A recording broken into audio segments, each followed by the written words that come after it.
Complete শাটডাউনে অচল রাজস্ব সেবা, শ্রমিকদের মতো এনবিআর কর্মকর্তা কর্মচারীদের আন্দোলনে কর্মসূচির সমালোচনা ব্যবসায়ীদের।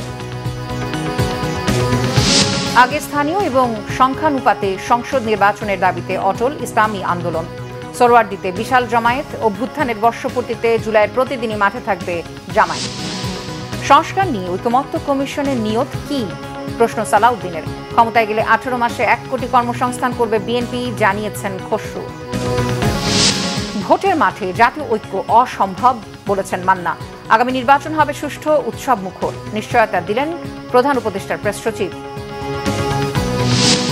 সমান্তরালে বাড়ছে ডেঙ্গুর সাথে করোনার দাপট, ছড়ছে ডারা ভ্যারিয়েন্ট। সংক্রমণ ঠেকাতে সচেতনতার বিকল্প দেখছেন না বিশেষজ্ঞরা। দেখছিলেন ক্রাউন সেভেন সংবাদ শিরোনাম, এবারে বিস্তারিত। এনবিআর চেয়ারম্যানের পদত্যাগ ও যৌক্তিক সংস্কারের দাবিতে কমপ্লিট শাটডাউন ও মার্চ টু এনবিআর কর্মসূচি চলমান রাখার ঘোষণা দিয়েছে এনবিআর সংস্কার ঐক্য পরিষদ। রাজধানীর আগারগাঁও রাজস্ব ভবনের সামনে সংবাদ সম্মেলনে এই ঘোষণা দেওয়া হয়। তবে পাসপোর্টধারী যাত্রী সেবাকে এই কর্মসূচির আওতামুক্ত রাখার ঘোষণাও দেওয়া হয়। শুভ মাহফুজের রিপোর্টে বিস্তারিত। পূর্ব ঘোষণা অনুযায়ী এনবিআর সংস্কার ঐক্য পরিষদের ব্যানারে শনিবার সকাল থেকে আগারগাঁওয়ে রাজস্ব ভবনের সামনে অবস্থান নেন আন্দোলনকারীরা। অনাকাঙ্ক্ষিত ঘটনা এড়াতে মোতায়েন করা হয় আইন শৃঙ্খলা রক্ষাকারী বাহিনীর বিপুল সংখ্যক সদস্য। যদিও এনবিআর এর পক্ষ থেকে কর্মীদের অফিসে উপস্থিত না থাকলে শাস্তিমূলক ব্যবস্থা নেয়ার নির্দেশনা ছিল, তা উপেক্ষা করেই চেয়ারম্যানের পদত্যাগের দাবিতে অনড় আন্দোলনকারীরা। আমরা চাই এই চেয়ারম্যানের অপসারণ হওয়ার পরে আমাদের ট্যাক্স ডিভিশনটা সুন্দরভাবে সুশৃঙ্খলভাবে একটা কাঠামো হবে, ওখানে চলবে যেখানে সরকারের রাজস্ব আসবে এবং করদাতারা হয়রানি মুক্ত হবে। এনবিআর থেকে যে কোনো ধরনের মিটিংয়ে যেতে হলে আমাদের চেয়ারম্যানকে লাগবে, কিন্তু চেয়ারম্যান তো নিজেই আমাদেরকে আসলে সব বিষয়ে অপোজ করতেছেন, আমাদেরকে একসাথে বসতে দিচ্ছেন না, আমাদেরকে খসড়া কাজ করতে দিচ্ছেন না, আমাদেরকে মিটিং করতে দিচ্ছেন না। এই জন্য আমরা চাচ্ছি চেয়ারম্যান চলে যাক। বিকেল 3টা নাগাদ রাজস্ব ভবনের সামনে এনবিআর সংস্কার ঐক্য পরিষদের ব্যানারে সংবাদ সম্মেলনে দাবি আদায়ে অনড় থাকার কথা জানান ঐক্য পরিষদের নেতারা। পলাতক আওয়ামী ফ্যাসিস্ট সরকারের এজেন্ডা বাস্তবায়নকারী যে 44 জন আমলার তালিকা করা হয়েছে, তার মধ্যে তিনি এনবিআর এর বর্তমান চেয়ারম্যান 3 নম্বরে রয়েছেন। সুতরাং সংস্কার প্রক্রিয়াকে বাধাগ্রস্ত করে তিনি অস্থিতিশীল পরিস্থিতি সৃষ্টির অপচেষ্টা করবেন, এটাই স্বাভাবিক। আমরা জুলাই মাস আসার পূর্বেই তার অপসারণ চাই। 29 জুন 2025 খ্রিস্টাব্দ তারিখ থেকে ট্যাক্স, কাস্টমস ও ভ্যাট বিভাগের সকল দপ্তরে লাগাতার কমপ্লিট শাটডাউন যথারীতি চলবে। তবে আন্তর্জাতিক যাত্রী সেবা এই কমপ্লিট শাটডাউনের আওতা বহির্ভূত থাকবে। এছাড়াও সারা দেশের ট্যাক্স, কাস্টমস ও ভ্যাট বিভাগের সকল দপ্তর থেকে এনবিআর অভিমুখে শান্তিপূর্ণ মার্চ টু এনবিআর কর্মসূচি যথারীতি পালিত হবে। চেয়ারম্যানের অপসারণের পক্ষে প্রধান উপদেষ্টার সাথে যে কোনো সময় বসতে প্রস্তুত বলেও জানান এনবিআর সংস্কার ঐক্য পরিষদ। শুভ মাহফুজ, বাংলা ভিশন, ঢাকা। জাতীয় রাজস্ব বোর্ড এনবিআর এর আন্দোলন নিজেদের ক্ষমতার বন্টনের। এনবিআর কর্মকর্তারা সারা জীবন ব্যবসায়ীদের জ্বালিয়েছে, এখন সরকার ও দেশকে জ্বালাচ্ছে, এমনটা বলেছেন দেশের শীর্ষ ব্যবসায়ী ও সংগঠনের নেতারা। এনবিআর এর কর্মকর্তা ও কর্মচারীদের আন্দোলন অর্থনীতিকে মারাত্মক সংকটের মধ্যে ফেলেছে। আন্দোলন থেকে দ্রুত সরিয়ে আনার উদ্যোগের দাবি জানিয়েছেন দেশের ব্যবসায়ী সংগঠনগুলো। গোলাম মইনুল আহসানের রিপোর্ট। অন্তর্বর্তী সরকার দায়িত্ব নেওয়ার পর আলোচনার কেন্দ্রবিন্দুতে চলে আসে সর্বস্তরের সংস্কারের বিষয়। গত 12 মে রাজস্ব নীতি রাজস্ব ব্যবস্থাপনা অধ্যাদেশ 2025 জারি করে আইন, বিচার ও সংসদ বিষয়ক মন্ত্রণালয়। এরপর থেকে আন্দোলনে নামেন এনবিআর কর্মকর্তা কর্মচারীরা। এখন চলছে ধারাবাহিক কর্মসূচি। এনবিআর বর্তমান অচলাবস্থার প্রেক্ষিতে রাজধানীর হোটেলে যৌথ সংবাদ সম্মেলন আয়োজন করে বিজিএমএ, বিটিএমএ, বিকেএমএ সহ ব্যবসায়ী সংগঠনের নেতৃবৃন্দ। বাংলাদেশের ব্যবসায়ী সম্প্রদায় একটি দক্ষ, হয়রানিমুক্ত জাতীয় রাজস্ব বোর্ড গড়ার লক্ষ্যে এর সার্বিক সংস্কার বা আধুনিকায়নকে সমর্থন করে। যে এখন কিন্তু ব্যবসায়ীদের অবস্থা পিঠ থেকে যাওয়ার মতো। যারা ম্যানুফ্যাকচারিং সেক্টরে আছে তারা কিন্তু আর নিঃশ্বাস নিতে পারছে না। শ্রমিক আন্দোলনের মতো এনবিআর কর্মকর্তা কর্মচারীরা আন্দোলন করতে পারেন কিনা সে প্রশ্ন ওঠে সংবাদ সম্মেলনে। এত লম্বা সময় পর্যন্ত এই ইকোনমির অর্থনীতির একটি লাইফলাইন বন্ধ থাকতে পারে, এটা হতে পারে না। This cannot be accepted. এবং ওনাদেরকে with due respect to all the members of the NBR, members মানে all the staff, everybody included, তারা দে ক্যানট এজিটেট শ্রমিক আন্দোলনের মতো এই ধরনের ইয়েতে এজিটেট করতে পারে না। আমরা সবসময় এনবিআর বলেন, কাস্টমস বলেন, এদের সাথে সুসম্পর্ক রেখেই ব্যবসাটা পরিচালনা করার চেষ্টা করি, কারণ বাস্তবতা হলো যে আমরা তাদের কাছে জিম্মি। আজকে যেটা আপনারা লক্ষ্য করছেন এটা কিছুই না, এটা অ্যাকচুয়ালি ক্ষমতার একটা বন্টন নিয়ে ঝগড়া হচ্ছে, টাকা পয়সার বন্টন নিয়ে ঝগড়া হচ্ছে। মাঝপথে আমরা হচ্ছে বিপদগ্রস্ত। এরা সারা জীবন আমাদেরকে জ্বালাইছে, এখন সরকারকে জ্বালাইতেছে, এখন পুরো জাতিকে জ্বালাবে। এনবিআর আন্দোলনে ব্যবসায়ী সমাজের ইন্ধন রয়েছে, অর্থ উপদেষ্টা অভিযোগের জবাব দেন বিজিএমএর সভাপতি। এমন কোনো ফেডারেশন এবং ব্যবসায়ী সমাজ নাই, সবাই আমরা এখানে বসেছি এটা সমাধান করার জন্য। আমরা চাই সংস্কার, আমরা চাই দেশে যেন সবাই আইন মেনে চলে এবং দুর্নীতি কমে আসে, এটাই হলো আমাদের স্ট্যান্ড। এনবিআর আন্দোলন শুধু অর্থনীতির ক্ষতি নয়, বিদেশিদের কাছে বড় ধরনের ইমেজ সংকট তৈরি করছে বলেন ব্যবসায়ী নেতারা। আমরা কি সিগন্যাল দিচ্ছি যে একটা দেশে পুরো কাস্টমস বন্ধ হয়ে যেতে পারে? গোলাম মনিরুল হাসান, বাংলা ভিশন, ঢাকা। অতীতে সংবিধান মেনেই স্বৈরাচার তৈরি হয়েছে, তাই ইসলামী আন্দোলন সংবিধান সংস্কার বিষয়ে আপোষহীন উল্লেখ করে সংখ্যানুপাতিক পদ্ধতিতে নির্বাচনের দাবি জানান দলের আমির সৈয়দ মোহাম্মদ রেজাউল করিম। প্রয়োজনে গণভোটের আয়োজন করারও দাবি করেন তিনি। মহাসমাবেশে যোগ দিয়ে বিভিন্ন রাজনৈতিক দলের নেতারা জানান, ২৪-এর অভ্যুত্থানে শক্তি এক থাকলে দেশে আর কোনো স্বৈরাচার মাথাচাড়া দিয়ে উঠতে পারবে না। বিস্তারিত মোবাশ্বের আহমেদের রিপোর্টে, ক্যামেরায় ছিলেন রাশেদুল ইসলাম বাবুলি। সংস্কার, গণহত্যার বিচার ও পিআর পদ্ধতিতে সুষ্ঠু ও নিরপেক্ষ নির্বাচনের দাবিতে সোহরাওয়ার্দী উদ্যানে মহাসমাবেশের আয়োজন করে ইসলামী আন্দোলন বাংলাদেশ। দেশের বিভিন্ন জেলা থেকে আগত হাজার হাজার নেতাকর্মীর উপস্থিতিতে কানায় কানায় পূর্ণ ছিল পুরো সোহরাওয়ার্দী উদ্যান। দুই অধিবেশনের এই মহাসমাবেশে যোগ দেন বিভিন্ন রাজনৈতিক ও ইসলামী দল। এ সময় পতিত সরকারের সমালোচনা করেন বক্তারা। জুলাই গণহত্যার বিচারও দাবি করেন তারা। একই সাথে নির্বাচন ইস্যুতে সরকারকে নিরপেক্ষ থাকার আহ্বানও জানানো হয় সমাবেশ থেকে। বেশি শক্তির বলে, কালো টাকার বলে জোর জবরদস্তি করে, কেন্দ্র দখল করে বাংলাদেশে নির্বাচনে জিতে আসার যে ব্যবস্থা, সেই ব্যবস্থা অবশ্যই পরিবর্তন করতে হবে। কোন দু একটি দলের উপরে ভিত্তি করে দু একটি দলের কথায় সংস্কারের নকশায় পরিবর্তন আনা যাবে না। আপনি জাতির উদ্দেশ্যে নিরপেক্ষ থাকার অঙ্গীকার করেছেন, আপনার অঙ্গীকারের প্রতি আপনি সাবধান থাকবেন। আপনার কোন কোন ভূমিকায় জাতির মধ্যে কিন্তু সংশয় তৈরি হয়েছে। জোহরের নামাজের পর সমাবেশে যোগ দেন ইসলামী আন্দোলন বাংলাদেশের আমির সৈয়দ রেজাউল করিম সহ দলের সিনিয়র নেতারা। এ সময় 16টি দাবি জানিয়ে সমাবেশের ঘোষণাপত্র পাঠ করা হয়। বাংলাদেশের অস্তিত্ব ও সার্বভৌমত্বের জন্য ইসলাম হলো রক্ষা কবচ। তার প্রতিফলন সংবিধানের মূলনীতিতে থাকতে হবে। সুষ্ঠু নির্বাচনের জন্য লেভেল প্লেইং ফিল্ড অপরিহার্য। সেটা নিশ্চিত করার জন্য জনপ্রশাসনকে ঢেলে সাজাতে হবে। পতিত ফ্যাসিবাদের সহযোগী যারা এখনো জনপ্রশাসনে কাজ করছে তাদেরকে চিহ্নিত করে দ্রুত অপসারণ করতে হবে, না হলে তারা দেশকে অস্থিতিশীল করার অপচেষ্টা করেই যাবে।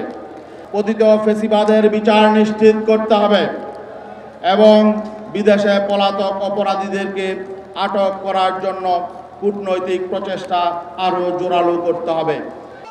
সভাপতির বক্তব্যে ইসলামী আন্দোলনের আমির সৈয়দ রেজাউল করিম বলেন, আগামীতে বাংলাদেশ যাতে কোনো নির্বাচিত স্বৈরাচার, দুর্নীতিবাজ, লুটেরা ও সন্ত্রাসী শ্রেণী রাষ্ট্র ক্ষমতাকে ব্যবহার করে জনগণের অধিকার কেড়ে নিতে না পারে, সেজন্য প্রয়োজনীয় মৌলিক রাষ্ট্র সংস্কার দ্রুত সম্পন্ন করতে হবে। মৌলিক সংস্কারে কেউ কেউ গড়িমসি করছেন, এটা জুলাইয়ের সাথে বিশ্বাসঘাতকতা। স্বৈরাচার তৈরির রাস্তা খোলা রাখা যাবে না। সংস্কার না করে নির্বাচন আয়োজন করে দেশকে আবারও আগের অবস্থায় নিয়ে যাওয়া যাবে না। রাষ্ট্রের মূলনীতি সহ সংসদের উভয় কক্ষে পিআর পদ্ধতি নির্বাচনের মতো বিষয় ঐকমত্য না হলে গণভোটের আয়োজন করতে হবে। মুবাশির আহমেদ, বাংলা ভিশন, ঢাকা। জুলাই গণ অভ্যুত্থানের বর্ষপূর্তিতে মাসব্যাপী কর্মসূচি ঘোষণা করেছে জামায়াতে ইসলামী। রাজধানীর মগবাজারে কেন্দ্রীয় কার্যালয়ে সংবাদ সম্মেলনে কর্মসূচি ঘোষণা করেন দলের সেক্রেটারি জেনারেল মিয়া গোলাম পরওয়ার। 16 জুলাই শহীদ আবু সাইদ স্মরণে আলোচনা সভা ও দোয়া অনুষ্ঠান করতে রংপুর যাবেন শীর্ষ নেতারা। 19 জুলাই জামায়াত ঘোষিত 7 দফা বাস্তবায়নের উদ্দেশ্যে সোহরাওয়ার্দী উদ্যানে জাতীয় সমাবেশ করবে দলটি। জুলাই আগস্ট গণ অভ্যুত্থানে শহীদ, আহত ও পঙ্গুত্ব বরণকারীদের জন্য দেশব্যাপী শাখায় শাখায় দোয়া অনুষ্ঠান। 2 থেকে 4 জুলাই দরিদ্র, অসহায়, দুস্থ ও ইয়াতিমদের মাঝে খাবার বিতরণ। 8 থেকে 15 জুলাই জামাত নেতৃবৃন্দ শহীদ ও আহত পরিবারের সাথে সাক্ষাৎ করবেন, মত বিনিময় করবেন এবং তাদের দোয়া অনুষ্ঠানে শরীক হবেন। কবর জিয়ারত সহ অন্যান্য পারিবারিক সহানুভূতি প্রকাশের জন্য বিভিন্ন এলাকায় সারা দেশে সফর করবেন। 19 জুলাই জামাত ঘোষিত যে 7 দফা, সেটা বাস্তবায়নের জন্য ঐতিহাসিক সোহরাওয়ার্দী উদ্যানে আমরা জাতীয় সমাবেশের ডাক দিয়েছি। বিএনপি স্থায়ী কমিটির সদস্য সালাউদ্দিন আহমেদ বলেছেন, সংস্কার নিয়ে ঐক্যমত্য কমিশনের নিয়ত কি তা জানতে চান তারা। এদিকে স্থায়ী কমিটির আরেক সদস্য আমির খসরু মাহমুদ চৌধুরী বলেছেন, বাংলাদেশে অর্থনীতির যে সৃজনশীলতা ছিল তা গেল 17 বছরে ধ্বংস করা হয়েছে। ব্যবসাকে রাজনীতির বাইরে রাখতে হবে এবং ফ্যাসিস্ট মুক্ত করতে হবে। আহমেদ সারোয়ারের রিপোর্টে বিস্তারিত। শহীদ প্রেসিডেন্ট জিয়াউর রহমান বীর উত্তমের স্মারক প্রকাশনা উপলক্ষে মাতৃভাষা ইনস্টিটিউটে অনুষ্ঠানের আয়োজন করা হয়। এতে বিএনপি স্থায়ী কমিটির সদস্য সালাউদ্দিন আহমেদ দলের প্রতিষ্ঠাতা শহীদ রাষ্ট্রপতি জিয়াউর রহমানের কর্মময় জীবনের উপর আলোকপাত করেন। তিনি বলেন, সংস্কার শুরু হয়েছে শহীদ জিয়ার হাত ধরেই, এটি চলমান প্রক্রিয়া। সংস্কার এখন এমন অবস্থা রয়েছে, আমি মাননীয় উপদেষ্টাকে বলছিলাম একটা কবিতাই লিখে দিলাম, এই সংস্কার তোমাকে পাওয়ার জন্য। আর কতকাল আলাপ আলোচনা করিলে, খানা পিনা খাইলে সংস্কার পাবে। জাতীয় ঐক্যমত্য কমিশনের নিয়ত কি? সবাইকে জাতীয় ঐক্যমত্য কমিশনের প্রস্তাব মেনে নিতে হবে। এই যদি নিয়ত হয় তাহলে কি ঐক্যমত্য হবে?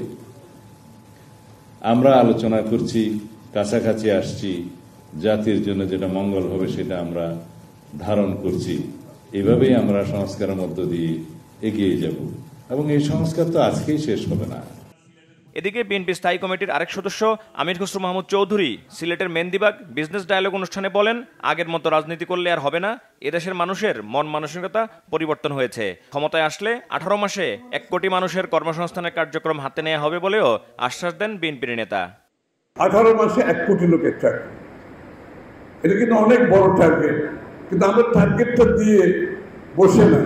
এই টার্গেট পূরণ করার জন্য কোথায় কোথায় আমরা চাকরি হবে সেটা আমরা সিদ্ধান্ত নিয়েছি। আমরা সিদ্ধান্ত নিয়েছি জিডিপির 5% করে স্বাস্থ্য খাতে, শিক্ষা খাতে আমরা ব্যয় করব। এত বড় সাহস নিয়ে কেউ কোনোদিন প্রোগ্রাম করেনি। অর্থাৎ ইউনিভার্সাল হেলথ কেয়ার, প্রত্যেকটা মানুষের হেলথ কেয়ারের অধিকার আমাকে দিতে হবে। গণ অভ্যুত্থান 2024 উপলক্ষে বিএনপি ঘোষিত 36 দিনের কর্মসূচি বাস্তবায়নের জন্য চিনমৈত্রী সম্মেলন কেন্দ্র পরিদর্শন করে বিএনপির একটি প্রতিনিধি দল। এ সময় প্রয়োজনীয় সংস্কার শেষে দ্রুত নির্বাচন বাস্তবায়নের তাগিদ দিয়ে বিএনপির সিনিয়র যুগ্ম মহাসচিব রুহুল কবির রিজভী বলেন, গণতান্ত্রিক সরকার ক্ষমতা এলে দেশের উন্নয়ন ও অগ্রগতি বাড়বে। আমরা এখন আরেকটি সংকটের মধ্যে পড়েছি। আমাদের অর্থনৈতিক সংকট আছে, সামাজিক সংকট আছে, নানা ধরনের মব কালচারের কথা শোনা যাচ্ছে। এগুলোর থেকে গোটা জাতিকে আমাদেরকে মুক্ত করতে হবে। প্রতিটি জাতির কাছে আমাদের যারা জনপ্রতিনিধি হবেন আগামীতে, তাদের প্রতিটি পদে পদে যাতে জবাবদিহিতে থাকে, সেই গণতন্ত্র নিশ্চিত আমাদের করতে হবে। এখানে একজন ব্যক্তি ক্ষমতাশালী হলেন, কেউ এমপি হয়ে গেলেন, কেউ জনপ্রতিনিধি হয়ে সে এলাকার গডফাদার হয়ে গেলেন। শেখ হাসিনার আমলে যেটা হয়েছে, আমরা সেই পরিস্থিতি তৈরি হবে না। এ সময় রুহুল কবির রিজভী বলেন, বিগত দিনের মতো গডফাদার তৈরি চায় না বিএনপি, তাই সব ক্ষেত্রে জবাবদিহিতা নিশ্চিতের কথা জানান তিনি। আহমেদ সরওয়ার, বাংলা ভিশন, ঢাকা।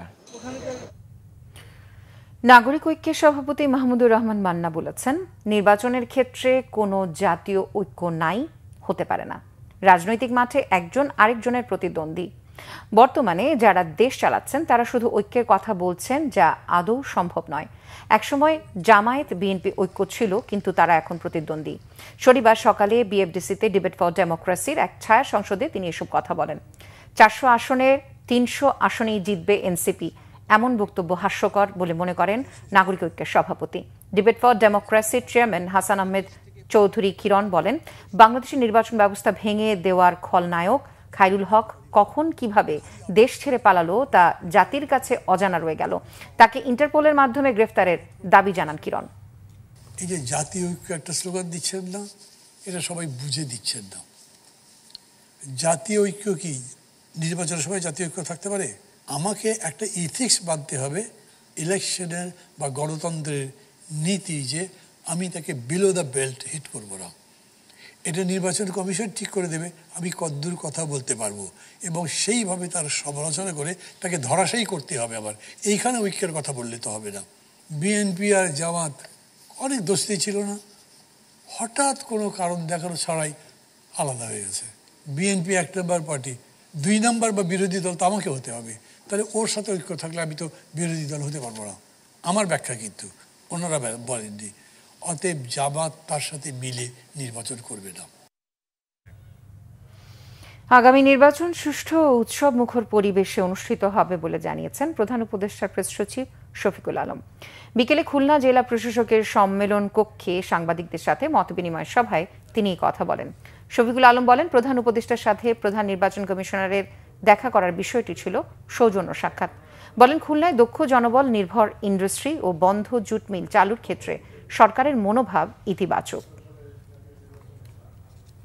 ইলেকশন যাতে ফ্রি ফেয়ার হয় সেজন্য যেই কয়টা কাজ করা হচ্ছে তার মধ্যে সবচেয়ে ইম্পর্টেন্ট ছিল যে ইলেকশন কমিশনের জন্য আমরা একটা রিফর্ম কমিটি করেছিলাম। আমরা চাই বাংলাদেশে একটা ডেমোক্রেটিক ট্রানজিশন হোক, জনগণের ম্যান্ডেটে যারা ইলেকশনে জিতবে তারাই এসে ক্ষমতা গ্রহণ করুক।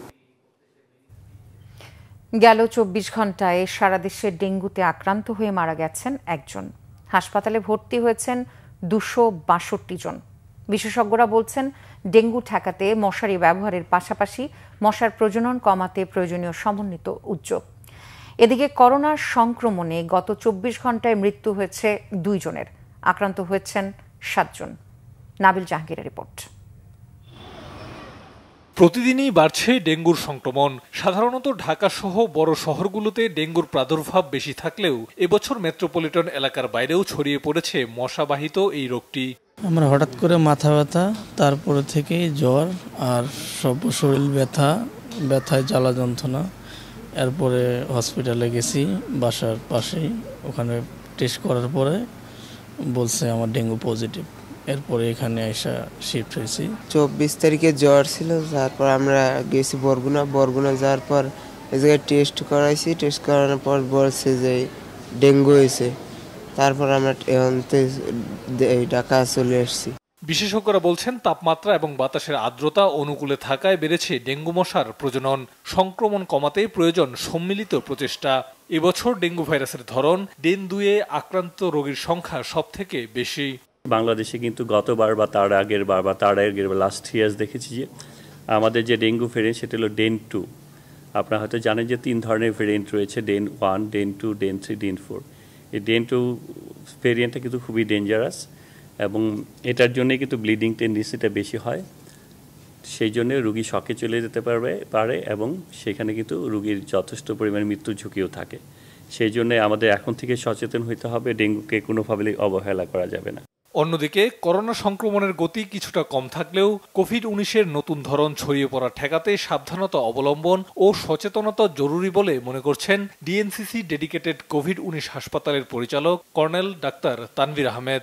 আমাদের উচিত হবে এখন থেকে সচেতন হওয়া, যেন ফার্দার স্প্রেড না করে। এটা রিজন হচ্ছে যে যত পরিমাণ স্প্রেড হবে এই ভাইরাসগুলো কিন্তু সেই সম্ভাবনা রয়েছে যে it can change is genome. যখন জিনোম র্যাপিডলি চেঞ্জ হয়ে যায়, যেটাকে আমরা ইন্টেস্টিজেনিক শিফট অর ইন্টেস্টিজেনিক ড্রিফট বলি, সেই ক্ষেত্রে কিন্তু এটা আমাদের ইমিউনিটিকে অ্যাভয়েড করতে পারবে এবং সেক্ষেত্রে কিন্তু সামটাইমস এটা মোর সিভিয়ার হয়ে যেতে পারে। এই সামার বা গরমকালেও কিন্তু এটা বৃদ্ধি পাচ্ছে। এটার কারণ হতে পারে probably it changes is genome, যেটা এই তাপমাত্রাকেও রেজিস্ট করতে পারছে। That is our concern for all of us. জ্বর বা সর্দি কাশি হলে অবহেলা না করার পাশাপাশি আতঙ্কিত না হয়ে ডাক্তারের শরণাপন্ন হওয়ার পরামর্শ বিশেষজ্ঞদের। নাবিল জাহাঙ্গীর, বাংলা ভিশন, ঢাকা। মাছের মাথায় মিলছে কোটি টাকা মূল্যের পিটুইটারি গ্ল্যান্ড বা প্রাকৃতিক হরমোন, যা মাছের প্রজনন ক্ষমতা বাড়িয়ে বছরে 3 থেকে 4 বার ডিম ছাড়তে সহায়তা করে।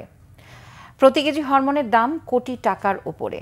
মাছের গ্ল্যান্ড নিয়ে কাজ করে আলোড়ন তৈরি করেছে যশোরের তরুণ নেওয়াজ শরীফ। পিটুইটারি গ্ল্যান্ড নিয়ে মাছ কাটা শ্রমিকদের প্রশিক্ষণ দিতে পারলে বিদেশে তা রফতানিও করা সম্ভব। যশোর থেকে ফিরে আরো জানাচ্ছেন ওবায়দুল্লাহ মামুন, ছবি তুলেছেন মোহাম্মদ মনিরুজ্জামান। মৎস্যবিজ্ঞানে উচ্চতর পড়াশোনা শেষে চাকরির পেছনে না দৌড়িয়ে উদ্যোক্তা হতে মাছের পিটুইটারি গ্ল্যান্ড বা পিজি নিয়ে গবেষণা শুরু করেন যশোরের চৌগাছার তরুণ নেওয়াজ শরীফ। কার্প জাতীয় মাছের মাথায় রয়েছে মহামূল্যবান পিটুইটারি গ্ল্যান্ড বা প্রাকৃতিক হরমোন। যশোর সাতক্ষীরা অঞ্চলে এর ব্যাপক চাহিদা রয়েছে। সাধারণ হ্যাচারিতে সিনথেটিক হরমোন ব্যবহার করা হয়, যা মানব স্বাস্থ্যের জন্য ক্ষতিকর। আর মাছের মাথা থেকে সংগৃহীত এই হরমোন মাছের প্রজনন ক্ষমতা বাড়ানোর পাশাপাশি মা মাছের মৃত্যুহারও কমাতে সহায়ক, যা বিশ্ববাজারে প্রচুর চাহিদা রয়েছে। তিনি জানান, দেশে নিবন্ধিত 964টি হ্যাচারিতে বছরে প্রায় 35 থেকে 40 কোটি টাকার হরমোন দরকার, যা পুরোটাই বিদেশ থেকে আমদানি করা হয়। দেশে পিটুইটারি গ্ল্যান্ডকে প্রক্রিয়াজাত করতে পারলে বিদেশেও রপ্তানি করা সম্ভব।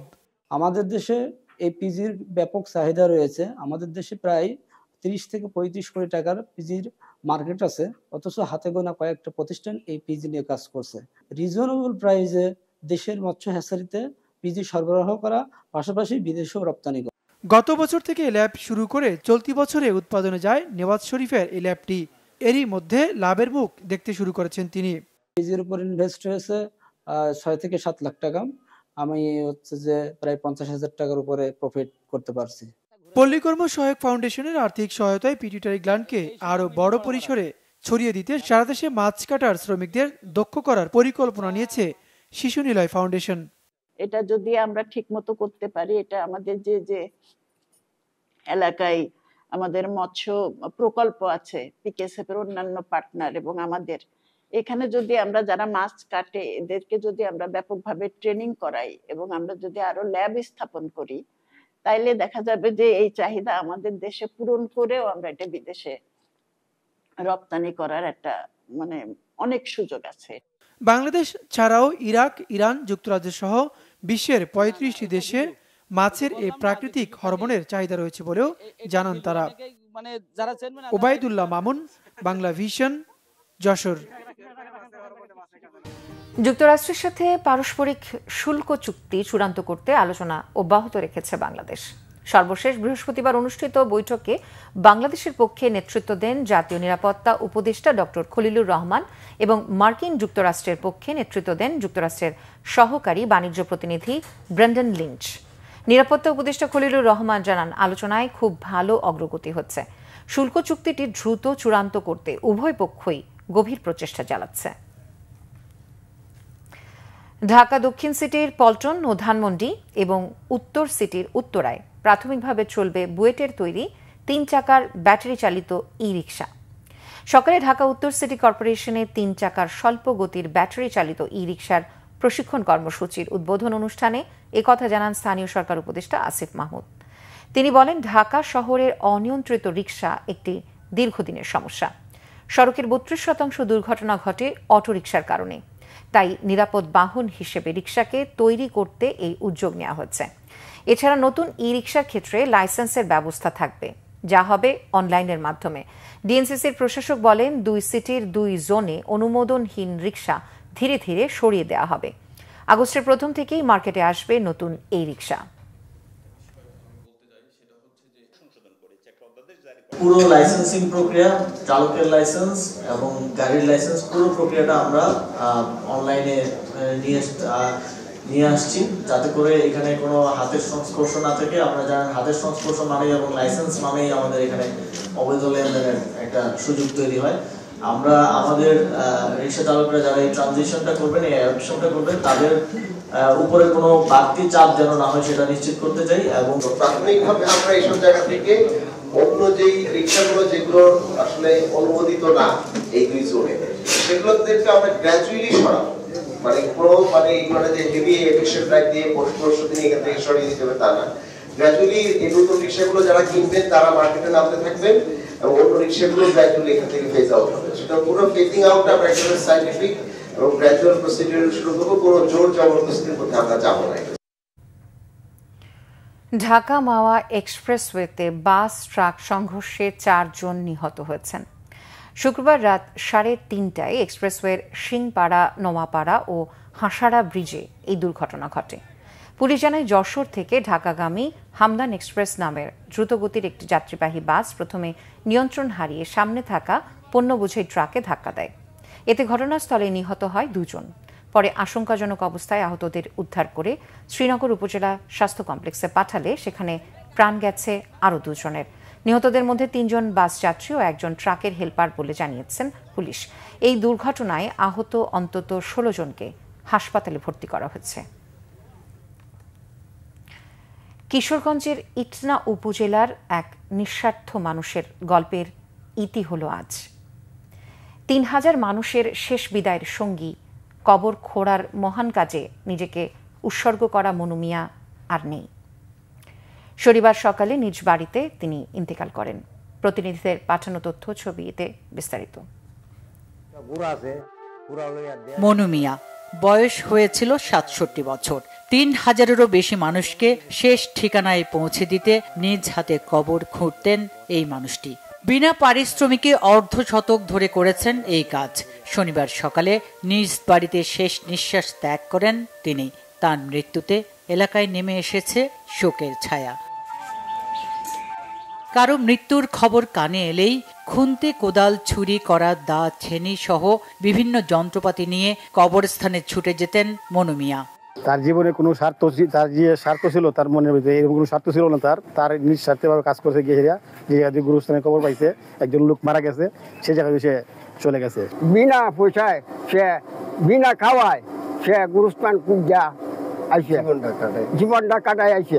জীবনের প্রায় 50 বছর তিনি বিনা পয়সায় মানুষের কবর খুঁড়েছেন। দূর দূরান্তে যাতায়াতের সুবিধায় মনু মিয়া নিজের ধানে জমি বিক্রি করে বছর কয়েক আগে একটি ঘোড়া কেনেন। আর মৃত্যুর খবর পেলেই কবর খোঁড়ার যাবতীয় সরঞ্জাম নিয়ে সেই ঘোড়ায় চড়ে ছুটে যেতেন।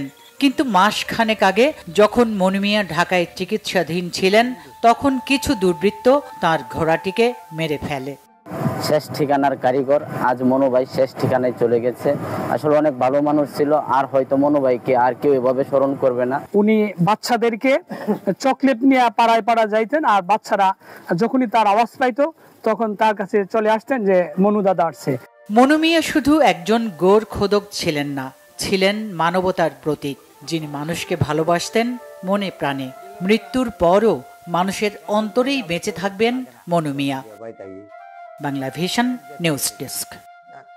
পাকিস্তানের উত্তর পশ্চিমাঞ্চলীয় প্রদেশ খাইবার পাখতুনখোয়ায় আত্মঘাতী বোমা হামলায় 13 জন সেনা নিহত হয়েছেন। আহত হয়েছেন আরও 29 জন। শনিবার দুপুরে প্রদেশের উত্তর ওয়াজিরিস্তান জেলার ঘটনা এটি। উত্তর ওয়াজিরিস্তানের একজন সরকারি কর্মকর্তা বলেন, সেনাবাহিনীর গাড়ি বহরের মধ্যে একটি বিস্ফোরকবাহী গাড়ি ঢুকে পড়ার পরপরই এই বিস্ফোরণ ঘটে। এছাড়া বিস্ফোরণে ঘটনাস্থলে নিকটবর্তী 2টি বাড়ির ছাদ উড়ে যায়। আহতদের মধ্যে 4 জনের অবস্থা গুরুতর। পাকিস্তান ভিত্তিক তালেবান গোষ্ঠী তেহরিকি তালিবান পাকিস্তানের উপশাখা হাফিজগুল বাহাদুর আর্মড গ্রুপ এরই মধ্যে হামলার দায় স্বীকার করেছে। এদিকে পাকিস্তানের আকস্মিক বন্যায় একই পরিবারের 9 জন সহ 11 জনের মৃত্যু হয়েছে। জীবিত উদ্ধার করা গেছে 4 জনকে, নিখোঁজ রয়েছেন আরও 4 জন। শুক্রবার দেশটির খাইবার পাখতুনখোয়া প্রদেশের সাতর নদী তীরে এই দুর্ঘটনা ঘটে। ছবি তুলতে একটি উঁচু জায়গায় অবস্থান নিয়েছিলেন পরিবারের সদস্যরা। পরে আকস্মিক পানির স্রোতে ভেসে যায় তারা।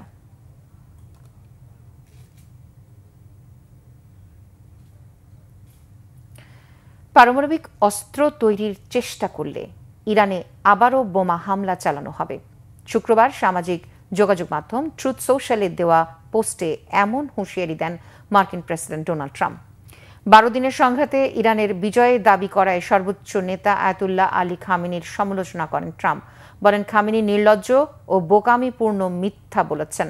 মার্কিন প্রেসিডেন্ট দাবি করেন খামেনিকে এক সহিংস ও অপমানজনক মৃত্যুর হাত থেকে বাঁচিয়েছেন তিনি। পরমাণু অস্ত্র তৈরি করার চেষ্টা করলে তেহরানের উপর আবারও নিষেধাজ্ঞা দেওয়ার হুমকিও দেন ট্রাম্প।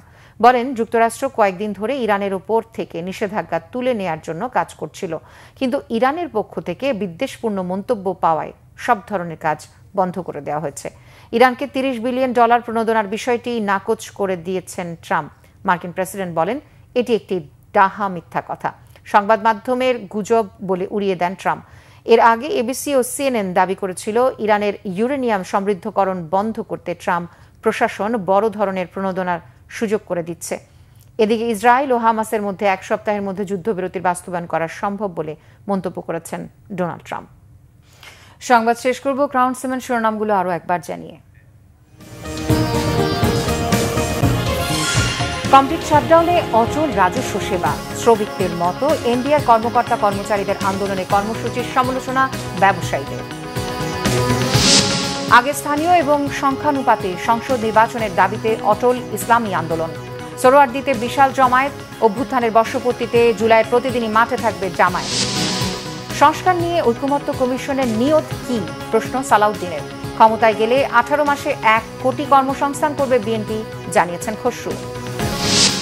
ভোটের মাঠে জাতীয় ঐক্য অসম্ভব বলেছেন মান্না। আগামী নির্বাচন হবে সুষ্ঠু, উৎসবমুখর নিশ্চয়তা দিলেন প্রধান উপদেষ্টার প্রেস সচিব। সমান্তরালে বাড়ছে ডেঙ্গুর সাথে করোনার দাপট, ছড়ছে ডানা ভ্যারিয়েন্ট। সংক্রমণ ঠেকাতে সচেতনতার বিকল্প দেখছেন না বিশেষজ্ঞরা। এই ছিল এখনকার মতো। পরের সংবাদ রাত 10:30টায়, এর আগে 9টায় নিউজ 20। এছাড়া বাংলাদেশের সংবাদ ও সংবাদ সংশ্লিষ্ট অনুষ্ঠান দেখতে ভিজিট করুন www.bbnews24.com ও facebook.com/bangladeshinews এবং সাবস্ক্রাইব করুন youtube.com/bangladeshinews। এতক্ষণ সাথে থাকার জন্য ধন্যবাদ সবাইকে।